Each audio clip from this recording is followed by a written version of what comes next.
Pernah nggak sih Anda lewat di depan sebuah madrasah atau sekolah Islam masa kini, terus lihat siswa-siswanya lagi asyik ngebedah katak buat pelajaran biologi, atau sibuk ngitung rumus matematika yang ribet banget? Mungkin Anda sempat mikir, loh, bukannya ini sekolah agama ya? Kenapa mereka nggak cuma fokus belajar kitab kuning atau ngafal teks klasik aja? Halo semuanya, selamat datang di paparan kita kali ini. Itu pertanyaan yang bagus banget, dan jawabannya bakal ngebawa kita ke sebuah perjalanan sejarah yang benar-benar revolusioner. Hari ini, kita bakal bongkar habis-habisan soal apa yang disebut dengan gerakan pembaruan pendidikan Islam. Dan, asal tahu aja ya, ini tuh bukan sekedar gonta-ganti kurikulum biasa. Sama sekali bukan. Ini adalah sebuah revolusi intelektual besar-besaran. Sebuah perjuangan yang panjang banget buat nyelamatin sistem pendidikan kita dari ketertinggalan, tanpa harus kehilangan jati diri. Jadi siap-siap ya, karena bahasan ini bakal ngubah cara Anda ngelihat setiap sekolah Islam di sekitar Anda.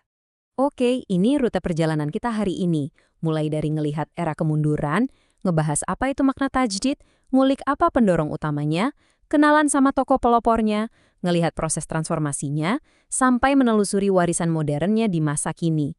Yuk langsung aja kita mulai. Bagian pertama, era kemunduran dan tantangannya. Coba kita putar waktu sebentar ke masa lalu, ke era di mana sistem pendidikan ini lagi benar-benar terpuruk. Bayangin ya, peradaban yang dulunya jadi raja sains di dunia, tiba-tiba ngalamin stagnasi parah di abad pertengahan akhir. Kenapa coba? Karena metode pendidikannya waktu itu mulai bergeser jadi cuma fokus ke hafalan doang. Analisis kritis atau penelitian ilmiah lewat. Orang-orang belajar murni cuma buat ngulang teks yang udah ada, bikin sistemnya jadi kaku banget. Nah, di tengah kondisi loyo itu, datanglah tekanan dari luar, ancaman kolonialisme Barat. Bangsa Barat ini kan nggak cuma bawa meriam ya, tapi mereka juga bawa sistem sekolah modern yang sains dan teknologinya udah maju pesat. Kehadiran mereka ini seakan-akan menampar dan ngekspos kelemahan paling telanjang dari sistem pendidikan tradisional saat itu. Sadar deh mereka, kalau cuma modal ngafal doang, nggak bakal mungkin bisa bersaing. Masuk ke bagian 2, makna sejati tajdid. Disinilah momen kebangkitannya dimulai. Anda mungkin pernah dengar kata tajdid. Dalam bahasa Arab, ini artinya pembaruan. Tapi tolong digarisbawahi banget nih, tajdid ini bukan berarti ngubah ajaran dasar Islam. Nggak sama sekali. Doktrin intinya 100% utuh. Sebaliknya, ini adalah upaya keras buat men-upgrade cara penyampaian ajaran itu biar nyambung sama kebutuhan zaman modern. Ibaratnya nih, kita nggak menghancurkan fondasi sebuah rumah tua, tapi kita renovasi total arsitekturnya, kita pasang teknologi smart home di dalamnya, biar bisa nyaman ditinggali hari ini. 3. Pendorong gerakan. Terus apa dong yang akhirnya bikin para pemikir saat itu ngerasa gerah dan langsung ngambil tindakan? Ini dia biang keroknya, dikotomi ilmu. Waktu itu ada tembok memisah yang tebal banget antara ilmu agama dan ilmu umum. Sekolah Islam cuma murni ngurusin agama, sementara ilmu umum kayak sains dan matematika cuma berkembang di sekolah-sekolah barat. Bahaya kan? Kebutuhan mendesak untuk nyetak generasi yang taat beragama tapi juga jago sains, inilah yang jadi pendorong utama gerakan tersebut. Selain itu, muncul semangat buat kembali ke Al-Quran dan hadis. Tapi ingat, bukan dipahami secara buta ya, melainkan dipikirkan pakai akal sehat. Misi besarnya adalah ngeberantas sikap taklid alias sekedar ikut-ikutan buta dan ngombongkar jalan buat ijtihad, yaitu semangat berpikir kritis. Ini adalah momen kebangkitan nalar. Bagian 4. Para pelopor pembaruan. Sebuah ide seliar dan sehebat ini pastinya butuh pahlawan intelektual buat wujudinnya. Kalau kita urutkan, ini kayak efek domino dari panggung global ke lokal. Mulainya dari Jamaluddin Al-Afghani, si katalis yang pertama kali nyalain api nalar kritis ini. Terus, tongkat estafetnya diterusin sama Muhammad Abduh di Mesir, sampai akhirnya gelombang ini nyapu sampai ke Indonesia, lewat tangan-tangan dingin tokoh hebat kayak Ahmad Dahlan dan Hashim Asy'ari.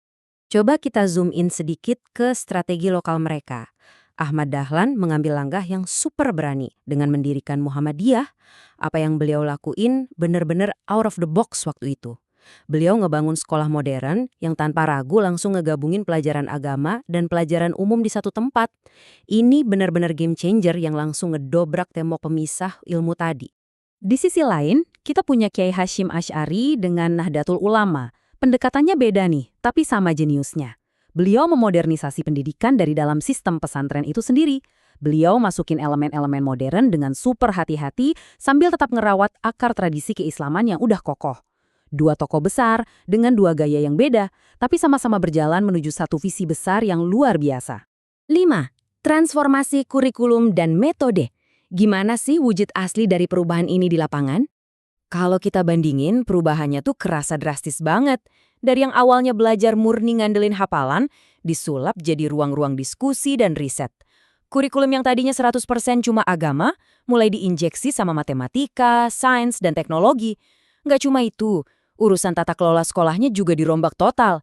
Dari yang tadinya tradisional aja, jadi sangat profesional. Hasil dari gebrakan ini adalah lahirnya satu entitas baru yang kita kenal sekarang sebagai madrasah modern. Dan yang bikin saya takjub banget ya, di masa itu mereka bahkan udah mendorong penggunaan teknologi pendidikan sebagai media belajar. Wah, visioner banget nggak sih? Terakhir bagian 6, warisan modern. Semua perombakan ini pastinya ninggalin jejak jangka panjang kan? Betul banget, warisan dari perjuangan mereka ini ngebentuk wajah pendidikan Islam hari ini. Hasilnya, berdirinya ratusan ribu sekolah Islam dan madrasah modern. Sekarang mengintegrasikan sains dan agama udah jadi standar yang umum banget. Ini juga memicu lahirnya organisasi pendidikan Islam besar dan yang paling krusial, berhasil nyatak pola pikir generasi muslim yang jauh lebih open-minded, dinamis, dan pastinya siap nangkis tantangan zaman. Untuk di Indonesia, buktinya jelas ada di mana-mana. Coba aja Anda lihat pesantren-pesantren modern dengan fasilitas canggih atau megahnya kampus-kampus Universitas Islam Negeri saat ini. Itu semua adalah buah dari perjuangan historis ini. Mereka sukses ngebuktiin kalau sistem pendidikan Islam itu bisa bersaing di panggung global tanpa harus ninggalin jati dirinya. Nah, itu ngebawa kita ke sebuah perenungan penting hari ini. Gerakan pembaruan ini kan udah dimulai berabad-abad yang lalu ya, buat ngebongkar sistem lama supaya kita bisa bebas berpikir. Tapi coba deh kita jujur pada diri sendiri. Apakah sistem pendidikan yang kita atau anak-anak kita jalani sekarang ini benar-benar nerusin semangat ijtihad dan nalar kritis dari para pahlawan kita? Atau jangan-jangan, tanpa sadar kita malah balik lagi terjebak ke kebiasaan taklid? Ya, sekedar ngapal rutinitas aja, padahal zamannya udah secanggih ini. PR besar buat kita semua nih. Terima kasih banyak udah ngikutin paparan hari ini. Semoga bikin Anda makin penasaran dan terus berpikir kritis. Sampai jumpa di bahasan seru kita selanjutnya.